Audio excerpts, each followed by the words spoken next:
Muy bien.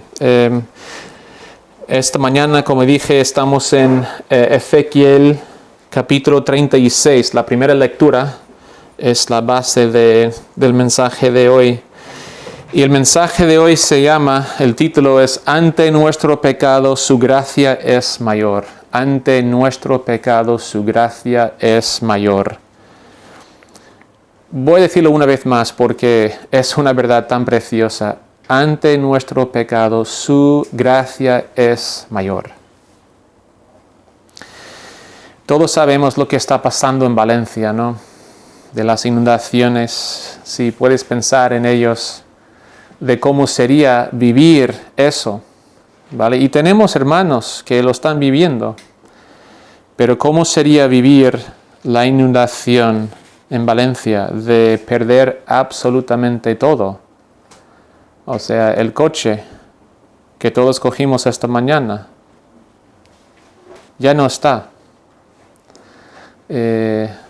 Nuestra casa quizá literalmente ya no está. O está, pero no se puede usar. Piensa en no poder volver a casa. O piensa en la gente fallecida en esta tragedia. Pero piensa de la esperanza, de la promesa del gobierno español diciendo, lo vamos a limpiar todo, lo vamos a arreglar todo y algún día vas a poder volver no solamente a tu vida antigua, sino a una vida mejor. Piensa en la esperanza. Sí, es difícil, pero piensa en la esperanza de poder decir, madre mía, algún día voy a volver a casa, a una mejor casa que la que tenía antes. Piensa en la esperanza que eso da a la gente. Esta mañana vamos a leer de esta inundación que experimentaron los israelitas en el siglo VI a.C. Perdieron absolutamente todo en el diluvio del ejército de Babilonia. Perdieron absolutamente todo. Animales, terreno, familiares, lo perdieron todo. Pero piensa en la promesa de Dios, que también vamos a leer esta mañana. La promesa de Dios, la palabra de Dios diciendo, lo voy a arreglar todo. La diferencia entre los de Valencia y los de Israel es que los de Valencia eran inocentes, o sea, no podemos pensar que merecían más la inundación que otros. Eran inocentes. En el caso de los israelitas, ellos eran responsables por la inundación que experimentaron. Ellos fueron llevados cautivos como esclavos por su propio pecado. Si podemos pensar en, digamos, la gracia del gobierno español diciendo, mira, no es vuestra culpa y no es nuestra culpa, pero lo vamos a arreglar todo. Pensemos ahora en la gracia de Dios diciendo a su pueblo pecaminoso que merece la inundación de los babilonios. Lo voy a arreglar. Ahora, no quiero hablar esta mañana de los israelitas. Dios no nos dio Ezequiel 36 para darnos una lección de historia.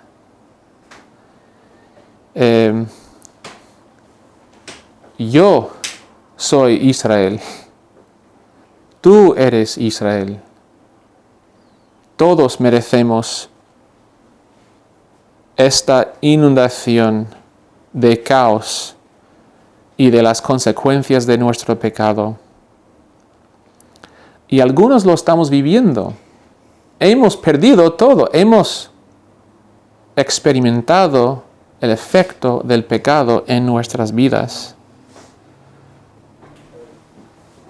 Es una de las grandes tragedias del pecado, es que nos vende la vida, pero realmente es muerte, es separación, es pérdida, es como sobrevivir una inundación. Pero también te quiero decir que igual que Dios prometió a los israelitas que Él les iba a llevar a su país, a mejor país, y que Él iba a estar con ellos y ser su Dios, y ellos iban a ser su pueblo, es lo que Cristo quiere hacer con nosotros. Y de hecho lo que vamos a leer esta mañana, Cristo nos quiere llevar a Edén.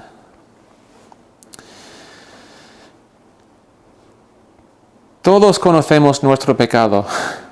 Yo conozco mi pecado. Y a veces el pecado nos puede abrumar, a veces nuestro pecado nos puede deprimir, a veces nuestro pecado parece una inundación cuyas aguas nunca dejan de subir y sabemos que es nuestra culpa.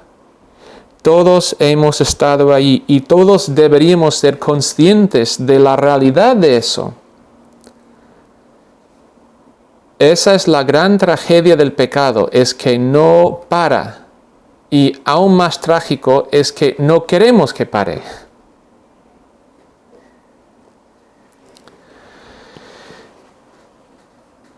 Pero ¿cuál gana? ¿Nuestro pecado o la gracia de Dios? ¿Quién tiene la palabra final? ¿Nosotros o Dios? A nadie les va a gustar la primera parte de este mensaje. A mí no me gusta la primera parte de este mensaje, porque la primera parte es: mira el pecado que habéis cometido. No nos gusta ver nuestra fealdad. A mí no me gusta. Duele. Duele porque no quiero entrar en debates teológicos, pero no me gusta ver la fealdad, y no nací así, sino que me hice así. Me hago feo. Y la Biblia es un espejo y nos demuestra nuestro pecado y duele.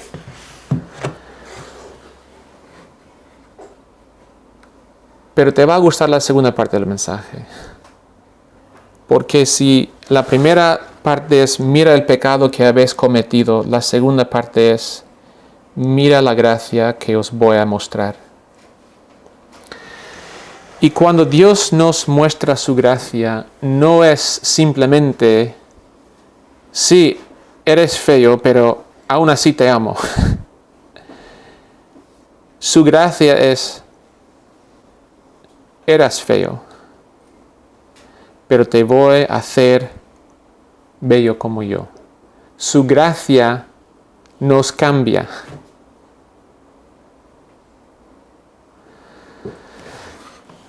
¿Te ha cambiado la gracia de Dios? ¿Puedes ver en tu vida ejemplos específicos de cómo Dios te ha cambiado?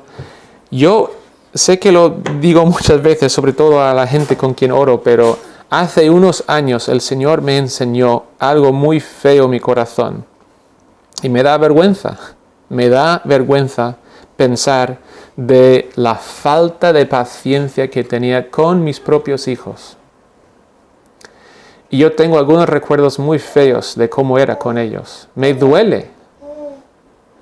Es algo que no puedo cambiar.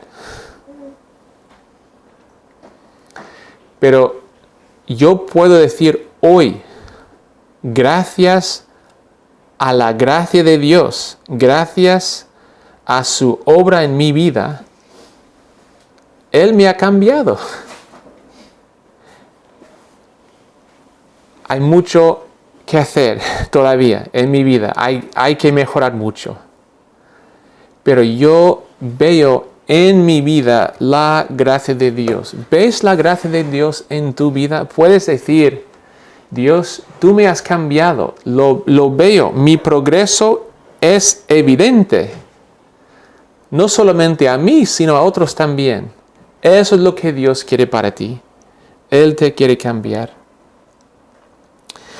Estamos en Ezequiel capítulo 36 y vamos a empezar en versículo 16 y es la primera parte del mensaje. Mira el pecado que habéis cometido. Empezando en versículo 16. Vino a mí palabra del Señor, hijo de hombre, mientras la casa de Israel habitaba en su tierra, la contaminó con su mala conducta y con sus obras. A mis ojos, su manera de actuar fue tan repugnante como si estuvieran menstruando, y derramé mi ira sobre ellos por la sangre que derramaron sobre la tierra, porque con sus ídolos la contaminaron. Los esparcí por las naciones y fueron dispersados por los países, conforme a su conducta y conforme a sus obras los juzgué. Y cuando llegaron a las naciones a donde fueron, profanaron mi santo nombre, de modo que se dijo de ellos, son pueblo del Señor y han tenido que salir de su tierra. Pero he sentido dolor al ver mi santo nombre profanado por la casa de Israel entre las naciones a donde fueron. Mira el pecado que habéis cometido. Los motivos principales. ¿Qué hicieron? ¿Qué fue el pecado tan grande que cometieron los israelitas? Ahí lo vemos en el versículo 18. Derramé mi ira, y aquí tenemos un juego de palabras. Yo derramé mi ira sobre ellos por la sangre que ellos derramaron sobre la tierra. Porque con sus ídolos la contaminaron. La idolatría y la violencia siempre van juntos. Y es entendible, ¿no? Cuando rechazamos a Dios, vamos a rechazar a los portadores de su imagen.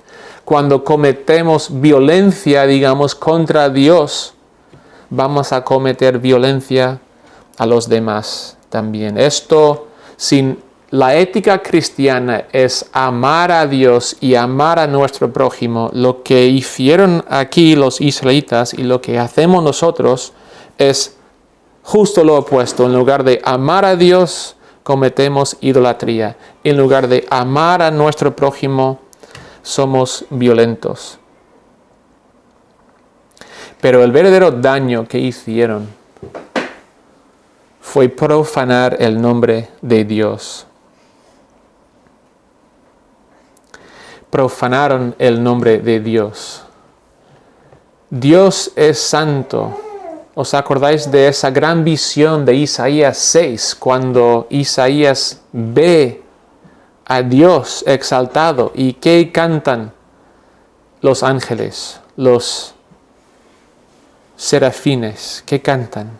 Santo, santo, santo. Pues los israelitas habían actuado de tal manera que es como si estuvieran cantando profanado, profanado, profanado eres tú, Dios. Tomar la esencia de quién es Dios y convertirlo en justo lo contrario. Es lo que hicieron. Ahora, es imposible hacerlo de verdad con Dios. Es imposible que Él no sea santo. Entonces, ¿qué pasa cuando dice, habéis profanado mi nombre? No es que Dios haya cambiado, sino que ellos se profanaron a sí mismos y por eso el nombre de Dios fue profanado. la única persona afectada por el pecado eres tú. Dios es santo. Cuando profanamos su nombre, nosotros estamos profanando a nosotros mismos. Nosotros somos los impuros. Es la gran ironía del pecado, hermanos, es que el pecado nos hace más feos, nos hace menos humano, nos aleja del fin por el cual Dios nos creó, que es para vivir con Él en comunión.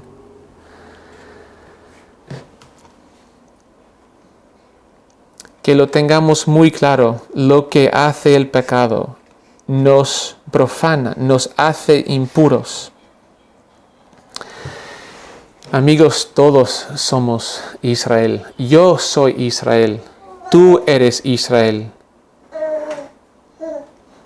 Eso es lo que aportamos a nuestra relación con Dios. Aportamos pecado, aportamos idolatría, aportamos violencia, aportamos profanación. Esta es la realidad. Y si Dios fuera solamente justo, eso sería el fin de la historia. Sería, habéis pecado y ahora viene mi juicio. Pero ante nuestro pecado, su gracia es mayor. Empezando en el versículo 22, mira la gracia que os voy a mostrar.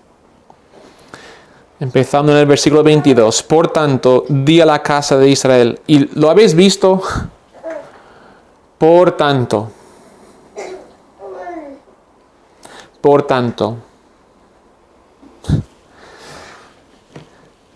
Dios sabe que somos pecadores. Dios sabe quiénes somos. Tiene que ser una de las cosas más difíciles en un matrimonio. O sea, ¿habéis leído Génesis 2? En Génesis 2, Adán y Eva, antes del pecado, es lo que dice la Biblia. Estaban ambos desnudos, Adán y su mujer, pero no se avergonzaban. Desnudos y no se avergonzaban. En el matrimonio, de poder, y no me refiero a lo físico, eso es lo menos importante, aunque eso en sí es difícil. Estar verdaderamente desnudo ante tu mujer o ante tu marido y no estar avergonzado. Enseñar mi corazón a mi mujer. Enseñarle mis debilidades, mis vergüenzas, compartir historias dolorosas de mi pasado y no estar avergonzado. No sé si es posible. Y saber que Dios ve todo eso. Lo ve y lo entiende. O sea, con mi mujer puedo matizar las cosas. Puedo decir justo lo suficiente para que tenga una idea, pero no lo suficiente para que sepa de verdad la profundidad de mi pensamiento pecaminoso. Eso en sí duele. No podemos hacer eso con Dios. Y pensar que hay alguien que de verdad puede ver la vergüenza de nuestro corazón, que sabe absolutamente todo de nosotros y aún así nos ama y no nos rechaza. Eso es Dios. Por tanto, empieza el versículo, ¿qué versículo es? 22. Por tanto, Dios sabe todo esto. Por tanto, versículo 22, di a la casa de Israel, así ha dicho el Señor, no lo hago por vosotros, casa de Israel, sino por causa de mi santo nombre, el cual profanasteis vosotros entre las naciones a donde habéis llegado. Santificaré mi gran nombre, profanado entre las naciones, el cual profanasteis vosotros en medio de ellas. Y sabrán las naciones que yo soy el Señor, dice el Señor, cuando sea santificado en vosotros delante de sus ojos. ¿Por qué actúa Dios en este pueblo? ¿Por qué actúa Él? Él actúa por su gloria. Hay otros textos que dicen que Dios actúa en nuestras vidas porque nos ama. Y eso es importante. Es importante saber que Dios actúa porque nos ama. Pero también es importante saber que Él es celoso por su gloria. Lo más justo,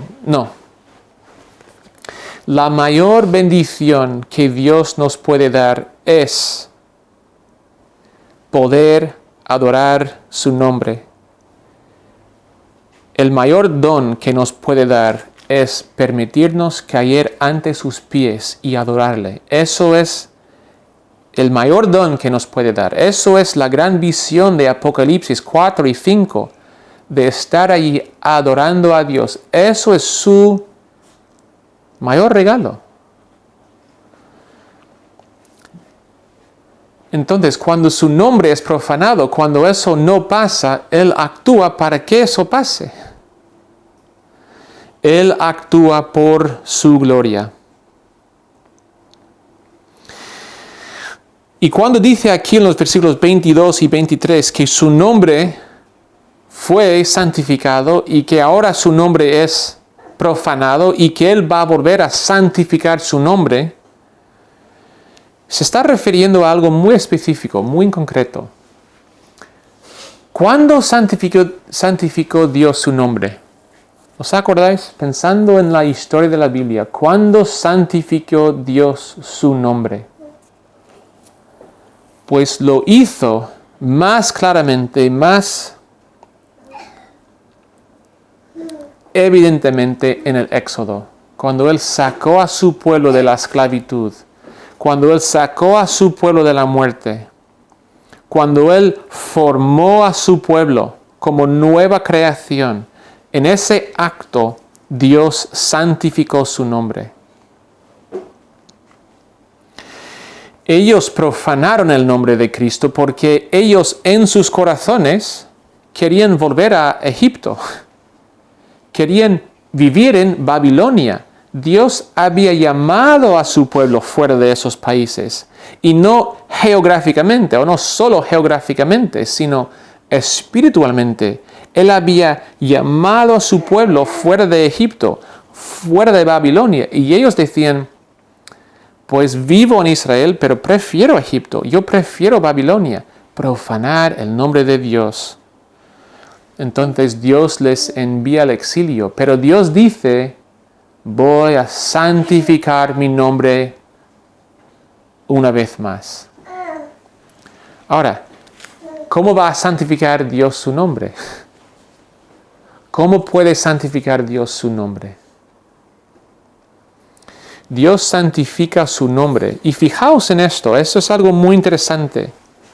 ¿Fueron los israelitas culpables del de su estancia, de su esclavitud en Egipto? ¿Hicieron algo mal? Parece que no. O sea, parece que no hicieron nada mal, o parece que no hicieron mucho mal. Se trasladaron a Egipto, hubo no hubo mucha comida en Palestina, entonces fueron a Egipto y el faraón les esclavizó. Pues, vale, son esclavos y Dios les saca de ahí. Pero cuando son exiliados a Babilonia y se encuentran en la misma situación, ¿son culpables de ese exilio, de esa esclavitud? Y la respuesta es, por supuesto, Dios le había avisado y avisado y avisado por profetas, por pruebas. Ellos son culpables de ese exilio. Y Dios dice, yo voy a santificar mi nombre una vez más. ¿Qué va a hacer Dios con su pueblo? El segundo éxodo. Habrá otro éxodo. Un éxodo mayor que el primero. La gente exiliada a Babilonia por su pecado.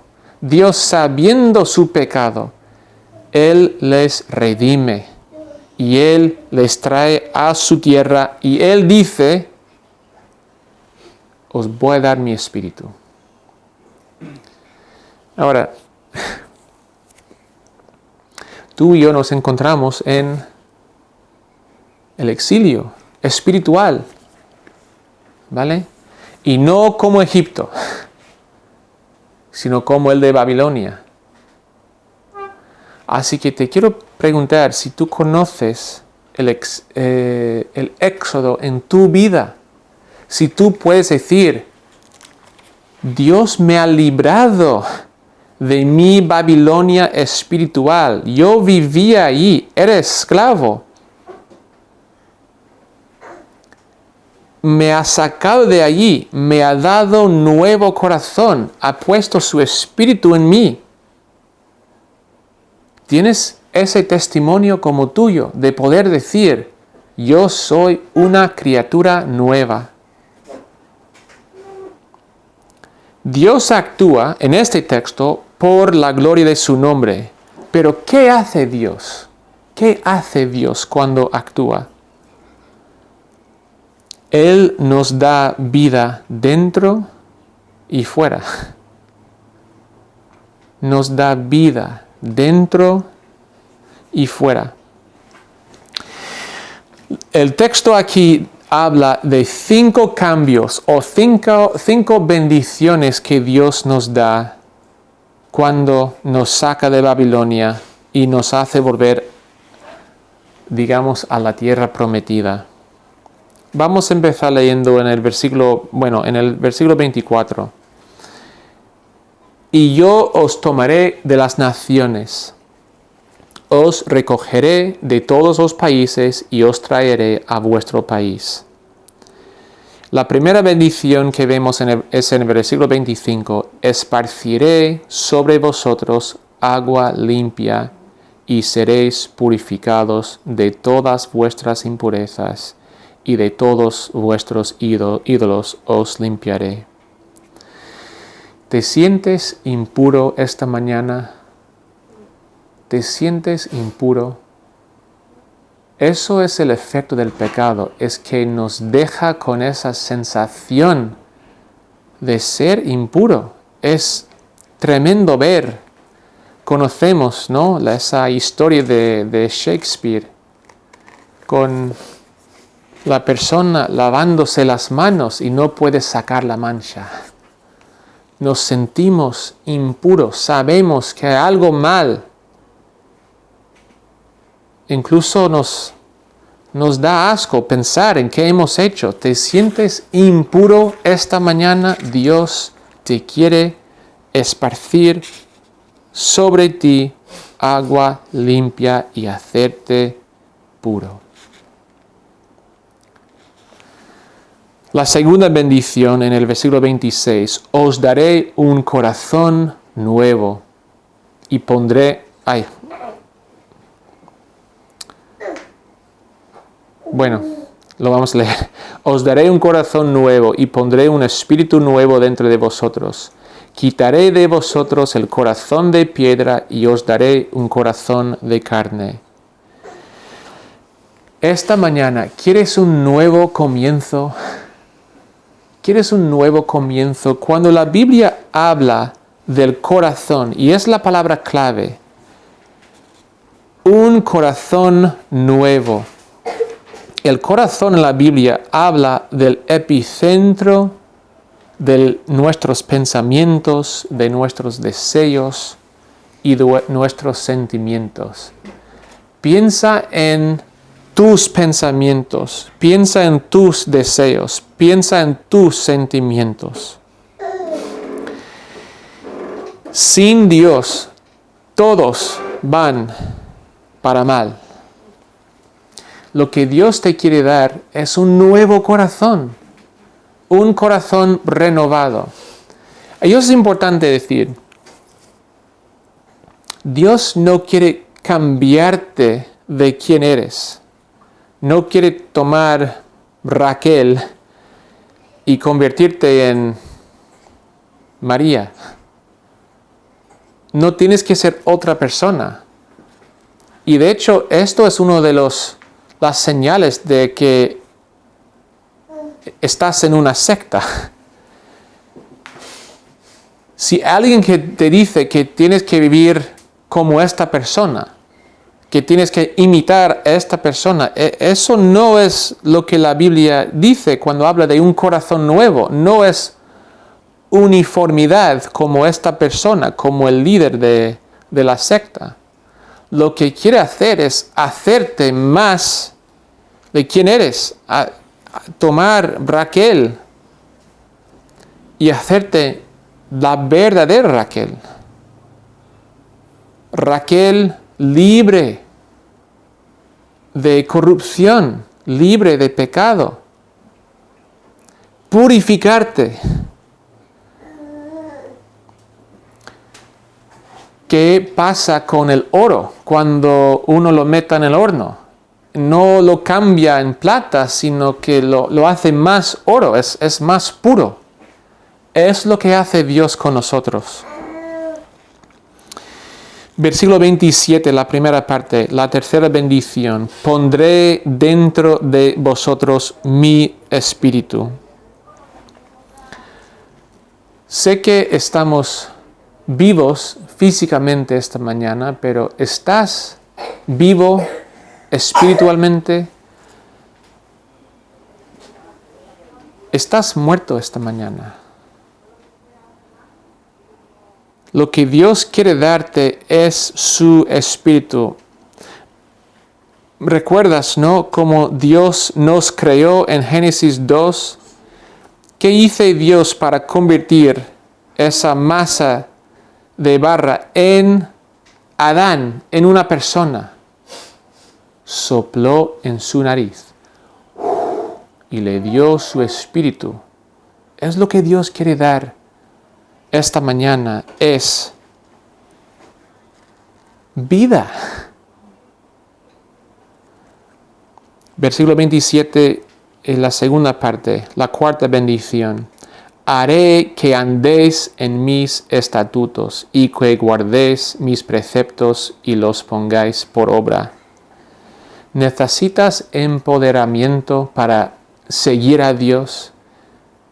Esto suena todo bonito, Andrés, pero para mí es imposible cambiar la vida, efectivamente. Efectivamente. Sin Dios vivimos en versículos 16 al 21. Es nuestra vida fuera de Dios. Pero con Dios haré que andéis en mis estatutos. Haré que guardéis mis preceptos. Él nos da poder para vivir. Ahora, cuando te da poder para vivir, no está diciendo que puedes ver la tele y mirar TikTok todo el día y de repente vas a tener otra vida. No está diciendo eso. Cuando lo pensamos como padres, ¿qué queremos para nuestros hijos? ¿Qué es lo que queremos para ellos? No lo que hacemos, sino qué es lo que queremos para ellos. Lo que hacemos a veces es que hacemos todo por ellos, ¿no? y llegan a 30 años y no saben hacer nada. Eso no es ideal, eso no es ser buen padre. ¿Qué queremos hacer para nuestros hijos? ¿Qué es lo que queremos para ellos? Queremos que sean independientes, queremos que internalicen lo que es ser humano para que ellos puedan ser humanos, ¿no? Es lo que Dios quiere para nosotros. Quiere darnos poder para internalizar quién es. Y la quinta bendición. Y fijaos en el lenguaje que usa aquí. Versículo 28. Habitaréis en la tierra que di a vuestros padres. Y este refrán se encuentra por todas las escrituras y es la gran promesa de la Biblia. Y vosotros seréis mi pueblo y seré vuestro Dios. Dios con su pueblo es Edén. Toda la Biblia tiene que ver con esta frase de cómo Dios puede ser nuestro Dios y cómo podemos ser nosotros su pueblo. El gran problema es que el pecado nos separa. El gran problema es que la muerte separa nuestra relación con Dios. Entonces, ¿qué hace Dios para hacer posible el gran ideal de Edén? Él va a la muerte, Él conquista la muerte, Él asume nuestro pecado y Él lo conquista. Todo eso es lo que Dios quiere hacer por nosotros. Quiere darnos purificación, quiere darnos un nuevo corazón, quiere darnos su espíritu, quiere hacernos andar en sus caminos y nos quiere hacer volver a Edén.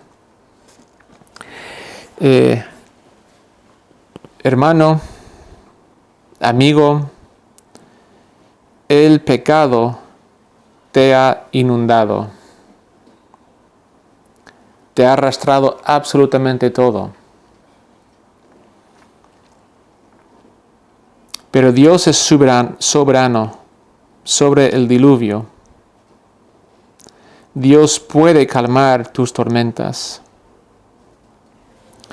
En Jonás capítulo 1 vemos algo muy interesante de qué hace Dios para calmar la tormenta, para hacer desaparecer la inundación. Es lo que dice Jonás. En la tormenta, él dice, tomadme y echadme al mar, y el mal se calmará. La ira de Dios se calma cuando alguien es tirado al mar para cargar con la ira de Dios y desaparece la tormenta. Todos tenemos dos opciones esta mañana. Podemos esperar hasta que la inundación nos arrastra. O podemos mirar a aquel que dijo, tomadme, echadme al mar. Eso es Cristo. Es lo que está diciendo desde la cruz. Consumado es. Ya no hay ira. Solo hay vida. Solo hay gracia. Solo hay amor. Así que vas a ser la persona en el techo esperando que el agua pare. ¿O vas a mirar a aquel que asumió tu inundación y que te ofrece nueva vida? Oremos. Señor, gracias por tu palabra. Te pido, Señor, hacer solo lo que tú puedes hacer. Señor, danos nueva vida cada día. Llévanos a tu Hijo. Espíritu Santo, obra en nosotros para que seamos más como el Hijo. Señor, danos el gran consuelo de que ante nuestro pecado, tu gracia es mayor. Gracias, Señor, por quedar con nosotros. Ahora pedimos que bendigas el resto del culto. Señor, haznos más como tú.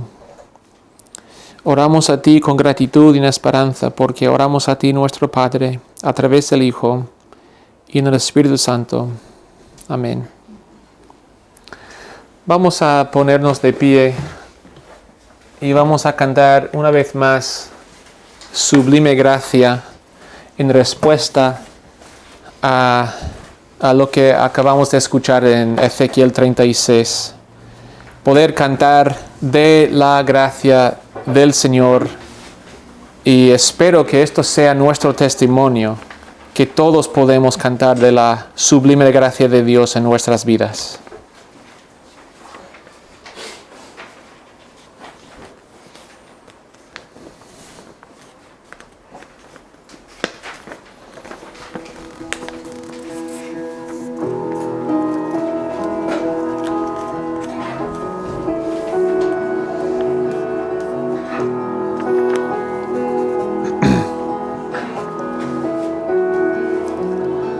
Sublime gracia del Señor, que a un fin feliz salvó. Fui ciego, mas hoy veo yo, perdido y Él me ayudó.